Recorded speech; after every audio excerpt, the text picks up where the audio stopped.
हर हर महादेव के जयघोष के बीच इस बार अमरनाथ यात्रा से एक ऐसी खबर सामने आई जिसने करोड़ों शिव भक्तों को भावुक कर दिया। सदियों से आस्था का प्रतीक रहे बाबा बर्फानी का प्राकृतिक हिम शिवलिंग इस वर्ष यात्रा शुरू होने के कुछ ही दिनों के भीतर तेजी से छोटा हो गया। जो शिवलिंग कभी पूरे यात्रा काल तक श्रद्धालुओं को दर्शन देता था, वो इस बार अपेक्षा से पहले ही सिमटता दिखाई दे रहा है।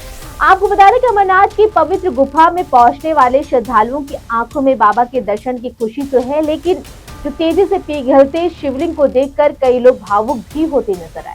श्रद्धालुओं का कहना है कि बाबा के दर्शन करके जीवन का सबसे बड़ा सौभाग्य जो है वो मिलता है, और इस तरह शिवलिंग जल्दी छोटा हो जाना उनके भीतर एक बेचैनी जो है वो बढ़ा रहा है।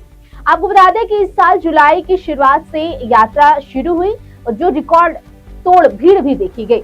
शुरुआती 4 दिनों में करीब 85,000 से ज्यादा लोग दर्शन कर चुके हैं, लेकिन बाद में पहुंचने वाले श्रद्धालुओं को बाबा बर्फानी का ये विशाल स्वरूप देखने को नहीं मिल रहा है, जिसके ये उम्मीद कर रहे थे। अमरनाथ गुफा में जुलाई के पहले हफ्ते तक शिवलिंग का ज्यादातर हिस्सा पिघल चुका है। अचानक आए इस बदलाव ने विज्ञान और पर्यावरण के जानकारों को इस पर गहराई से सोचने के लिए भी मजबूर कर दिया है।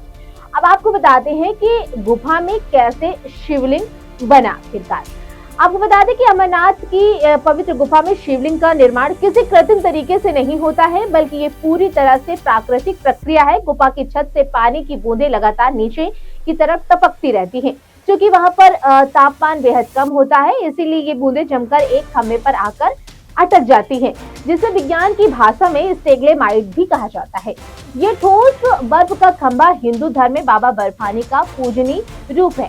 इसका पूरा अस्तित्व सर्दी के महीने में होने वाली बर्फबारी, हवा के रुख और गुफा के अंदर की ठंडक पर निर्भर होता है। इसमें अगर जरा भी बदलाव होता है तो ये टिक नहीं पाता है।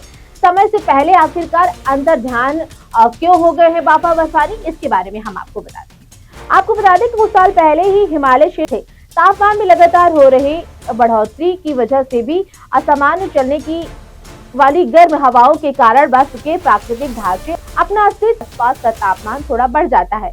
इंसानी शरीर की गर्मी, गुफा के आसपास कृत्रिम रोशनी का इंतजाम, हेलीकॉप्टरों की उड़ान, गाड़ियों की धुआं और खच्चरों की आवाजाही भी पर्यावरण पर दबाव बनाती हैं। हालांकि वैज्ञानिकों का मानना है कि इस स्थानीय कारणों से ज्यादा वैश्विक स्तर पर बदल रही जलवायु की वजह से नुकसान देखने को मिल रहा है, जिसे रोकने के लिए कड़े कदम उठाने की जरूरत भी है।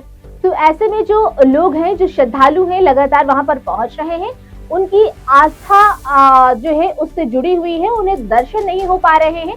तो ऐसे में जो बेचैनी है उस श्रद्धालुओं को की जो है वो बढ़ रही है कि आखिरकार हमको दर्शन क्यों नहीं हो रहे, और मेरे से पहले जो लोग आए हैं उन्हें बाबा बर्फानी के दर्शन हुए हैं। तो फिलहाल ऐसे में साइंस कुछ और कहता है, लोगों की आस्था कुछ और कहती है, क्योंकि लोगों की अटूट आस्था जो है वहां से जुड़ी होती है और लाखों श्रद्धालु हर साल वहां पर जाकर के अमरनाथ की यात्रा करते हैं। तो ऐसे में आपको परेशान और बेचैन होने की जरूरत जो है वो नहीं है। आप जाइए, बाबा के दर्शन करिए और वहां से जो आशीर्वाद है वो लीजिए, और अब हर हर महादेव के जयकारों के साथ पूरा जो मंदिर है वहां पर इस वक्त भी गूंजता हुआ नजर आ रहा है।